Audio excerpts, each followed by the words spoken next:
Hello guys, welcome to our channel. और आज हम लेके आए परिजात के इमोशनल डायलॉग्स का कंपाइलेशन का रिएक्शन। एंड लाइक परिजात के जो इमोशनल डायलॉग्स हैं, वो परिजात के डायलॉग्स हमने देखे हैं, परिजात के हमने वो देखे हुए हैं, पोइट्री देखी हुई है, वो बहुत ही कमाल की है, बहुत ही इमोशनल पोइट्रीज हैं, बहुत ज़बरदस्त है। तो यहाँ हमें किसी ने डायलॉग की कंपाइलेशन भेजी है, वो हम देखते हैं कैसा होने वाला है। बाकी जहाँ तक परिजात ड्रामा की बात करें तो यार वो सुपर्ब ड्रामा है, उसका हमने लास्ट एपिसोड देखा है एंड आप लोगों ने बहुत पसंद किया। लाइक वो क्या कमाल का था, किस तरीके से लोग ऐसा लिख रहे थे, कमेंट्स में बता रहे थे कि लाइक इससे बेहतर ड्रामा मुझे लगता है मैं देख पाऊंगा। एंड इतना कमाल का था इस तरीके से। तो उसके और जो हमें इमोशनल ड्रामा देखने, इमोशनल डायलॉग्स देखने को मिल रहे हैं, तो वो हम जरूर देखें। और हमने ना मतलब कि जब लास्ट एपिसोड देखा था तो लाइक उसमें पुराने सीन्स दिखा रखे थे, तो हम लोगों को स्टोरी तो उसकी बहुत अच्छे से समझ आ गई थी। ठीक है, उससे हम लोगों को यही पता लगा कि बेसिकली जो परिजात है वो इतना शरीफ सा बच्चा है, बच्चा ही बोल सकते हैं, एक इंसान है कि जिसने ना अपनी खुशियों का ना ऐसे बलिदान दे देता था सिर्फ दूसरों की खुशियों के लिए। और यार सही बताऊं, परिजात जैसे लोग ना बहुत कम एग्जिस्ट करते हैं, और ऐसे लोग ना सीरियसली परिजात को ऐसा दिखा रखा है ना जैसे वो भगवान का कोई फरिश्ता टाइप हो। और जब मैंने ये ड्रामा देखा था मुझे तो उससे ऐसे हो गया था कि लाइक मुझे इतना अच्छा लगने लगा था परिजात। मैंने उसकी फर्स्ट एपिसोड देख रखा है थोड़ा बहुत, तो मुझे बहुत ज़्यादा अच्छा लगा था। और आज हम इसके इमोशनल सीन्स पर रिएक्ट करने वाले हैं, तो उसके लिए मैं बहुत ज़्यादा से एक्साइटेड भी, और मुझे पता है कि मुझे परिजात की रिलेटेड ही होगा, और मुझे पता है कि मुझे बहुत ज़्यादा उसके लिए बुरा लगने वाला है। तो देखते हैं फिर वीडियो कैसे होने वाली, वही देखते हैं फिर डायलॉग्स कैसे होते हैं। तो आप भी देखो, हम भी देखते हैं। Let's start. क्यों आए हो यहाँ? पैसा कमाने, बड़ा आदमी बनने। दरख्तों पे उगता है, ये लगता है तुम्हें? बड़ा आदमी बनने के लिए, पैसा कमाने के लिए खून बहाना पड़ता है। बहा लोगे? जी सर, बहा लूंगा। बहादुर हो, सच्चे हो, लेकिन अहमक भी हो। और अहमक इंसान को हमेशा उसका सच मरवाता है। मोहब्बत इंसान को बहुत कमजोर बना देती है। किसी से मोहब्बत मत करना, खामखा सारी जिंदगी अपनी ही नजरों में खुद शर्मिंदा होते रहोगे। वाह। जी मालिक, कोशिश करूंगा। और देखे तो परिजात को मोहब्बत ही ले गई थी। पीते तो हैं, फिर तो खूब जीते हो। वाह। ये उसकी बात का ना जब वो अमीर हो जाता है। परिजात, पीते हो? हाँ। कहाँ नहीं ढूंढा तुम्हें? मैं भी खुद को ही ढूंढ रहा हूँ। कहीं मिल जाऊं तो खबर करनी। सितारे जो चमकते हैं किसी की चश्मे हैरा में, मुलाकातें जो होती हैं जमाले अब्रोबारा। ये ना आबाद वक्तों में दिले नाशाद में होगी, मोहब्बत अब नहीं होगी, ये कुछ दिन बाद में होगी। गुजर जाएंगे जब ये दिन, ये उनकी याद में होगी। वाह। देखो कमाली, याद रखना कि दुनिया में सबसे बड़ी दौलत इंसान की इज्जत नफ्स होती है। उसे खोकर इंसान को कारून का खजाना भी मिल रहा तो वो घाटे का सौदा है। कमाल की बात। सेठ रहमान जैसे सौदागरों की दलाली करना छोड़ दो। वो कहते हैं ना,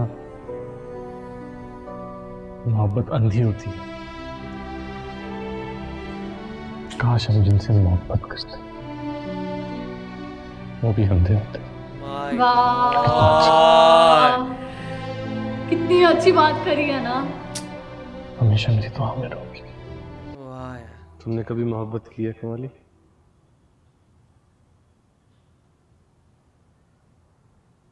जी सर, जब मैं जवान था मुझे बहुत जोरों का इश्क हुआ था एक लड़की के साथ। जोरों का? क्या अंजाम हुआ तुम्हारे इश्क का?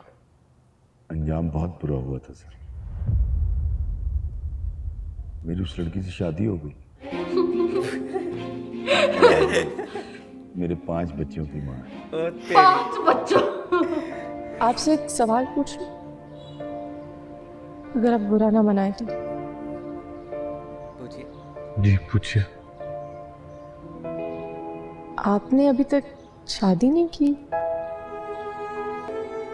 मेरा मतलब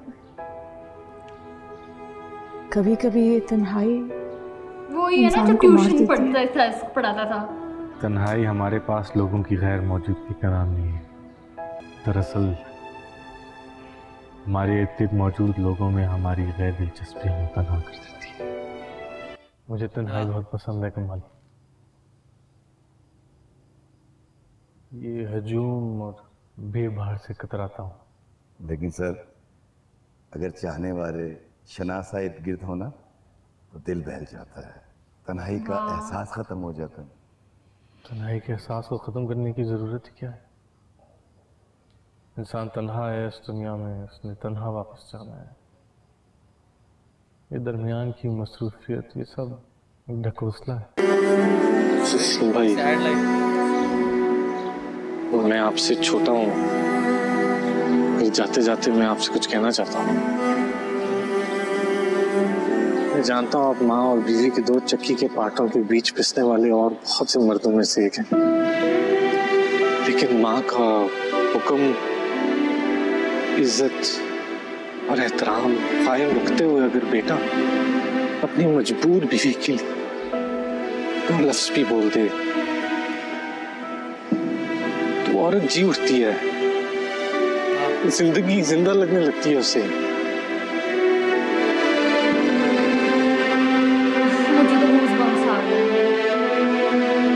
मेरी बहन को जीने का हक दिलाएंगे आप।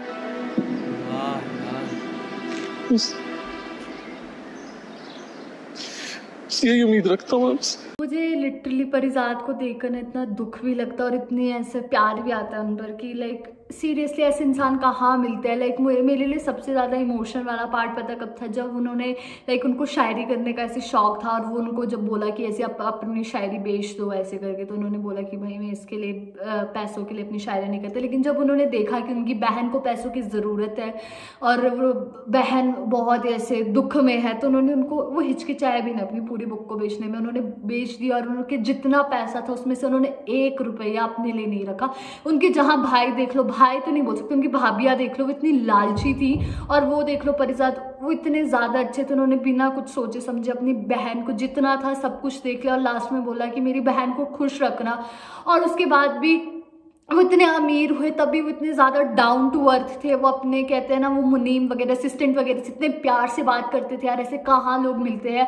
तभी शायद उनके नाम पूरी ऐसी प्रॉपर्टी कर ली थी, क्योंकि उनका देख लिया था कि वो कितने ज़्यादा अच्छे और कितने ज़्यादा लॉयल है। और सही बोलूँ अगर परिजात जैसे लोग ना ऐसे एग्जिस्ट करें ना आज भी हमारी मतलब दुनिया में, तो सीरियसली बोल सकते हैं कि यार ऐसे लोग ना फरिश्ते ही हो गए जो ऐसे हो गए हमारी, मतलब आज ऐसे बहुत कम लोग हैं जो सिर्फ दूसरों की खुशियों में खुश रहते हैं।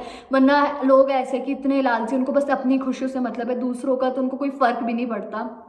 तो सीरियसली मुझे ये ड्रामा बहुत ज़्यादा अच्छा लगा। एक एक इसका पार्ट है ना वो परिजात के लिए और रिस्पेक्ट बढ़ाता है। सबसे अच्छी बात ये है कि ये नोवेल बेस्ड हो रही है, तो मुझे नहीं पता कि बेसिकली ये जो नोवेल है फिक्शनल है कि ये फिर रियलिस्टिक है। अगर रियलिस्टिक है ना तो यार अगर मैं सही में परिजात था कोई, तो सीरियसली मैं ये बोलती हूँ कि वो भगवान का फरिश्ता टाइप ही था और बहुत ही ज़्यादा अच्छा था और बहुत ही इमोशनल था। वही यार क्या ज़बरदस्त ऊपर से डायलॉग्स हैं, एक एक डायलॉग सुनो तो इतने जोरदार था। लाइक अपने दोस्त से पूछते हैं कि लाइक तुम पीते हो, कहते हैं हाँ, तुम कहते तुम जिंदगी जीते हो, और कहते हैं तुम्हें हमेशा से ढूंढ रहा था, तो कह रहे मैं भी हमेशा से अपने आप को ढूंढ रहा हूँ। तो इस तरीके से लाइक हर एक बंदा अपने अपने डायलॉग्स मारा। और सबसे मस्त वो अंकल के साथ था कि लाइक पूछा कि आपकी प्यार का क्या हुआ, तो उन्होंने बोला कि लाइक बहुत बुरा हुआ। तो लाइक उनको सीधा ही जैसे बुरा बोला तो उनको अपनी लाइफ याद आ गई, हाँ भाई नहीं मिली होगी और ऐसा हालत हुई होगी। और सेम हमें भी वही फील हो रहा था, लेकिन वहाँ वो कहते नहीं मेरी शादी होगी 5 बच्चे हैं, तो वो बहुत बुरा होता। लाइक वैसे थोड़ा कॉमिक टाइमिंग भी था और टच भी दिया गया था, तो बहुत प्यारा था यार। हर एक डायलॉग जिस तरीके से लिखा गया था वो बहुत सुंदर था। लाइक लास्ट वाला डायलॉग था वो अपने उनको कह के जा रहे जीजा को कि भाई मानता हूँ कि तुम्हारी लाइफ बहुत प्रॉब्लम होने वाली है मेरी बहन और अपनी माँ के अराउंड होने में, सो और तुम्हें प्रॉब्लम होगी ये लोग के पूरे टाइम सहन करने में, लेकिन बस आप थोड़ा सा उनके सामने हंस दीजिएगा, थोड़ा सा प्यार से देख लीजिएगा और उनकी ज़िंदगी बन जाएगी। एंड इस तरीके से रह लेना। तो लाइक वो था उनका वो प्यार अपनी बहन की तरफ, अपने पूरे परिवार की तरफ। एंड फिर वो कहीं ना कहीं कराची गए थे और अपनी ज़िंदगी बना ली थी। तो लाइक आप लोग को एक कैसा लगा है पूरा का पूरा एपिसोड, और लाइक इसमें और क्या है, और भी ऐसे कोई डायलॉग्स हैं जो आप बताना चाहेंगे तो हमें कमेंट से जरूर बताएगा। और ऐसे लाइक करते जाइए, कमेंट करते जाइए, शेयर करते जाइए और सब्सक्राइब करते जाइए। बाय।